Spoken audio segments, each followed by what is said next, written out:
Hi friends, அனைவருக்குமே வணக்கம். SBI வங்கியில் அக்கௌண்ட் உள்ளவர்களுக்கு வந்திருக்கக்கூடிய புதிய மாற்றம் கொண்டு வந்திருக்காங்க. அனைத்து வங்கி வாடிக்கையாளர்களுக்குமே பார்த்தீங்கன்னா இந்த மாற்றம் பொருந்தும் அப்படின்றது பார்த்தீங்கன்னா அதிரடியாக ரிசர்வ் பேங்க் பார்த்தீங்கன்னா புதிய விதிமுறைகள் கொண்டு வந்திருக்காங்க.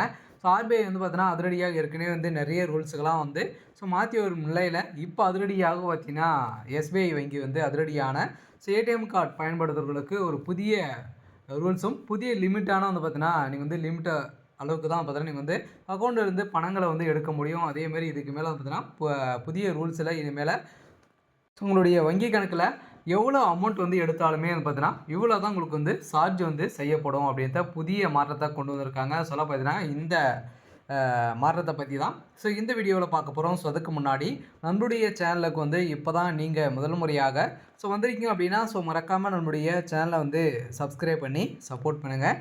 வாங்க வீடியோக்குள்ளே போகலாம். பார்த்தீங்கன்னா அனைவருக்குமே தெரியும், அனைவருமே பார்த்தீங்கன்னா எஸ்பிஐ வங்கியில் அக்கௌண்ட் வைத்திருப்பீங்க. இது பார்த்தீங்கன்னா எஸ்பிஐ வங்கிக்கு மட்டுமா அப்படின்றது கிடையாது. இருந்தாலுமே எஸ்பிஐ வங்கி குறிப்பிட்டு இப்போ பார்த்தீங்கன்னா வெளியிட்டிருக்காங்க எஸ்பிஐ வங்கி வாடிக்கையாளர்களுக்கு இது புதிய மாற்றத்தை இப்போ கொண்டு வந்திருக்காங்க. அனைவருக்குமே பார்த்தீங்கன்னா ஒரு கட்டணத்தை மாற்றங்கள் செஞ்சுருக்காங்க. பார்த்தீங்கன்னா அவங்களுடைய வயிற்றில் புளிய கரைத்து போல் பார்த்தீங்கன்னா ஒரு அதிர்ச்சியான தகவலை தான் இப்போ வெளியிட்டிருக்காங்க. அனைவருமே நிறைய பேர் பார்த்தீங்கன்னா அனைவருமே நம்ம ஏடிஎம் கார்டு தான் பயன்படுத்தணும் இல்லையா. பேங்க்கு எல்லாம் பார்த்தீங்கன்னா நம்ம பயன்படுத்துகிறோம். இந்த மாற்றத்தில் தான் பார்த்தீங்கன்னா இப்போ அதிரடியாக பார்த்தீங்கன்னா ஒரு சில மாற்றங்கள்லாம் கொண்டு வந்திருக்காங்க. ஏடிஎம் பயன்படுத்துனீங்க அப்படின்னா ரூ.100லேருந்து 1000 பேருக்கு உங்களுக்கு பார்த்தீங்கன்னா சார்ஜுகள் செய்யப்படும் அப்படின்ற ஒரு புதிய மாற்றத்தை கொண்டு வந்திருக்காங்க. இதை பற்றி இந்த வீடியோவில் பார்க்கலாம். மறக்காமல் நம்முடைய சேனலை சப்ஸ்கிரைப் பண்ணி பாருங்க. இதில் பார்த்தீங்கன்னா பேங்க் அக்கௌண்ட் வைத்திருக்கும் ஒட்டுமொத்த கஸ்டமர்களுக்குமே பார்த்தீங்கன்னா புதிய ஏடிஎம் கார்டு கட்டண மாற்றங்கள் வெளியிட்டிருக்காங்க. இதில் பார்த்தீங்கன்னா சேவிங் அக்கௌண்ட் மற்றும் சேலரி அக்கௌண்ட் வைத்திருக்கும் கஸ்டமர்களுக்கு நேரடி மாற்றத்தை இந்த புதிய ஏடிஎம் கட்டண மாற்றம் கொண்டு வர இருக்கிறது. இதில் என்னென்ன மாற்றங்கள் செய்யப்பட்டுள்ளது.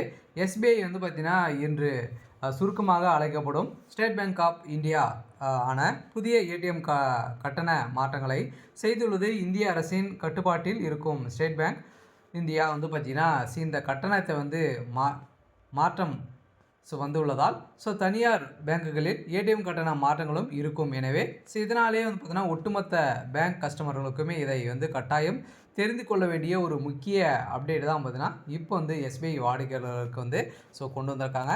இதில் பார்த்தீங்கன்னா அதிரடியாக எஸ்பிஐ வாடிக்கையாளர்களுக்கு பார்த்தீங்கன்னா பேங்க் சேவிங் அக்கௌண்ட் கணக்கு மற்றும் சேலரி அக்கௌண்ட்டுகளை வைத்திருக்கும் கஸ்டமர்களுக்கு எஸ்பிஐ அல்லாத ஏடிஎம்களில் பணத்தை எடுக்கும்போது கொடுக்கப்பட்ட லிமிட்டை மீறினால் இனிமேல் பார்த்தீங்கன்னா கூடுதல் கட்டணத்தை செலுத்த வேண்டிய உள்ளது. எஸ்பிஐ ஏடிஎம்களில் மட்டுமே பணத்தை எடுத்தால் வழக்கம் போல் கூடுதல் கட்டணம் இல்லாமல் பயன்படுத்தி கொள்ளலாம் அப்படின்ற எஸ்பிஐ வாடிக்கையாளர்களுக்கு பார்த்தீங்கன்னா ஒரு அப்டேட் கொடுத்துருக்காங்க. உங்களோட பார்த்தீங்கன்னா ஏடிஎம் கார்டு நீங்கள் எந்த வங்கியை சார்ந்தவர்கள் இருக்கீங்களோ அந்த வங்கியில் மட்டும் நீங்கள் ஏடிஎம் கார்டில் அமௌண்ட் எடுத்தீங்க அப்படின்னா எந்த ஒரு சார்ஜும் எடுக்க மாட்டாங்க. அதர் 5 டைமுக்கு மேலே நீங்கள் எடுத்துட்டீங்க அப்படின்னா உங்களுக்கு சார்ஜ் செய்யப்படும். அதே மாதிரி பார்த்தீங்கன்னா அதர் பேங்க்குடைய ஏடிஎம் கார்டில் நீங்கள் எடுக்கிறீங்க அப்படின்னா உங்களுக்கும் பார்த்தீங்கன்னா இதில் லிமிட்டுக்கு மேலே எடுக்கிறீங்க அப்படின்னா உங்களுக்கு சார்ஜ் செய்யப்படும் அப்படின்ட்டு சொல்லியிருக்காங்க. எவ்வளோ சார்ஜ் எல்லாம் பண்ண போகிறாங்க அப்படின்ட்டு தொடர்ந்து வீடியோவில் பார்க்கலாம். இதில் பார்த்தீங்கன்னா எஸ்பிஐ அல்லாத ஏடிஎம்களில் பணத்தை எடுக்கும்போது கொடுக்கப்பட்ட லிமிட் மேல் பணத்தை எடுத்தால் ஒவ்வொரு கூடுதல் பரிவர்த்தனைக்கும் ரூபாய் 23 பார்த்தீங்கன்னா வசூலிக்கப்படும் அப்படின்ட்டு கூடுதலாக டிஜிட்டல் கட்டணமாகவும் வசூலிக்கப்படும். இந்த ஏடிஎம் கட்டணம் முன்னதாக ரூபாய் 21 இருந்த நிலையில் இப்போ 23 ரூபாயாக பார்த்தீங்கன்னா உயர்த்தப்பட்டுள்ளது. மினிமம் ஸ்டேட்மெண்ட் பார்த்தீங்கன்னா போனஸ் சரிபார்ப்பு கட்டணம் உயர்த்தப்பட்டுள்ளது. இந்த பரிவர்த்தனை அடிப்படையில் நிதி அல்லாத பரிவர்த்தனைகளில் பேலன்ஸ் சரிபார்ப்புகள் அதேமாதிரி மற்றும் மினி ஸ்டேட்மெண்ட்டுகள் ஆகியவற்றிற்கும் ரூபாய் 10 ரூபாயாக பார்த்தீங்கன்னா இருந்து கட்டணம் இப்போ 11 ரூபாயாக பார்த்தீங்கன்னா உயர்த்தப்பட்டுள்ளது. இதிலும் கூடுதல் டிஜிட்டல் இருக்கும். அதேமாதிரி சேவிங் அக்கௌண்ட் வைத்திருக்கும் எஸ்பிஐ அல்லாத வாடிக்கையாளர்களின் ஒரு மாதத்திற்கு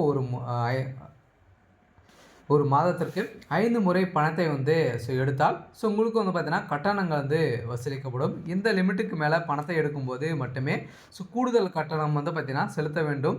மற்றபடி முறை மட்டுமே பயன்படுத்தி பணத்தை வந்து எடுத்து வந்தால் எந்தவித கூடுதல் கட்டணத்தையும் பார்த்தீங்கன்னா சேவிங் அக்கௌண்ட் வைத்திருக்கும் கஸ்டமர்களுக்கு செலுத்த வேண்டாம். இதில் நிதி மற்றும் நிதி அல்லாத பரிவர்த்தனைகளுக்கு பொருந்தும் கட்டணங்களாக இருக்கிறது. இருந்தாலுமே எஸ்பிஐ பேங்கில் சேலரி அக்கௌண்ட்டு வந்து பார்த்திங்கன்னா வைத்திருக்கும் கஸ்டமர்களுக்கு எஸ்பிஐ அல்லாத ஏடிஎம்களில் மாதத்திற்கு 10 இலவச பரிவர்த்தனைகள் வந்து செய்து கொள்ளலாம். இது கிராமங்களில், கிராமப்புறங்களில், நகர்ப்புறம் உள்ளிட்ட அனைத்து இடங்களிலுமே பொருந்தும் என முன்னதாக சேலரி அக்கௌண்ட் வந்து கஸ்டமர்களுக்கு எந்த லிமிட்டும் வந்து விதிக்கப்படவில்லை. இப்போது லிமிட்டுகள் வந்து விதிச்சிருக்காங்க. ஆகவே 10 முறைக்கு மேலே பணத்தை எடுத்தால் ஏடிஎம் கார்டு வசூலிக்கப்படும். அதே மாதிரி பிஎஸ்டி என்று சுருக்கமாக அழைக்கப்படும் பிஎஸ்சி சேவிங் பேங்க் வந்து பார்த்திங்கன்னா டெபாசிட் வந்து அக்கௌண்ட்டுகளுக்கு எவ்வித ஏடிஎம் கட்டணமும் பொருந்தாது. வழக்கம் போல் கட்டணம் இல்லாத ஏடிஎம்களில் பணத்தை வந்து எடுத்துக்கொள்ளலாம். எஸ்பிஐ ஏடிஎம்களில் டெபிட் கார்டு வந்து வழியாக பணத்தை எடுக்கும் கஸ்டமர்களுக்கு வந்து பார்த்திங்கன்னா கட்டணம் வந்து வசூலிக்கப்படாது. மேலும் எஸ்பிஐ ஏடிஎம்களில் அதேமாதிரி வந்து பார்த்திங்கன்னா கிசான் கிரெடிட் கார்டுகளுக்கும் இந்த புதிய ஏடிஎம் கட்டண விதிகளும் பொருந்தாது. மேலும் எஸ்பிஐ வந்து பார்த்திங்கன்னா பேங்கில் டிஜிட்டல் பரிவர்த்தனைகளுக்கு மாற்றங்கள் வந்து வந்துள்ளன. பார்த்திங்கன்னா எஸ்பிஐ வாடிக்கையாளருக்கு அனைவருக்குமே வந்து பார்த்திங்கன்னா ஒரு முக்கியமாக தெரிஞ்சு கொள்ள வேண்டிய ஒரு முக்கிய மாற்றத்தை வந்து பார்த்திங்கன்னா ரூல்ஸை வந்து கொண்டு வந்திருக்காங்க. இதுக்கு மேலே ஏடிஎம் கார்டு பயன்படுத்துகிறவர்களுக்கு விதிமுறைகள் வந்து விதிச்சிருக்காங்க. பார்த்திங்கன்னா நீங்கள் வந்து எஸ்பிஐ வங்கியில் அந்த ஏடிஎம்லேயே வந்து பணம் எடுத்தீங்க அப்படின்னா ஒரு மாதத்திற்கு 5 முறை பார்த்தீங்கன்னா நீங்கள் வந்து இலவசமாக பணங்களை வந்து எடுத்துக்கொள்ளலாம். அதே மாதிரி வந்து பார்த்தீங்கன்னா டெபிட் கார்டில் வந்து பார்த்தீங்கன்னா நீங்கள் வந்து ஏற்கனவே 50,000 ரூபாய் வந்து எடுக்கலாம் அப்படின்னு சொல்லியிருக்காங்க இல்லையா. இதில் வந்து பார்த்தீங்கன்னா 50,000 ரூபாயில் வந்து நீங்கள் வந்து 5 முறைக்கு மேலே எடுத்தீங்க அப்படின்னா அதிலும் கட்டணம் வந்து வசூலிக்கப்படும். அதே வந்து பார்த்தீங்கன்னா ஏற்கனவே 21 ரூபாயிலேருந்து 2 ரூபாய் வந்து உயர்த்தி இப்போ புதிய சார்ஜ் வந்து பார்த்தீங்கன்னா 2026லேருந்து புதிய மாற்றத்தை வந்து கொண்டு வந்திருக்காங்க. அனைத்து எஸ்பிஐ வாடிக்கையாளர்களுக்குமே வந்து பார்த்தீங்கன்னா ஒரு அதிர்ச்சியான ஒரு அறிவிப்பாக கூட வந்து இருக்கலாம். இருந்தாலுமே நிறைய வங்கிகளை பார்த்தீங்கன்னா தனியார் வங்கிகள் வந்து நிறைய கட்டணங்கள்லாம் வந்து வசூலித்து வரும் நிலையில் பொதுத்துறை வங்கிகளில் மிகப்பெரிய வங்கியான எஸ்பிஐ வங்கிகள் வந்து பார்த்தீங்கன்னா ஒரு புதிய மாற்றத்தை கொண்டு வந்திருக்கக்கூடிய நிலையில் அனைவருமே பார்த்தீங்கன்னா இது வந்து தெரிஞ்சுக்கோங்க.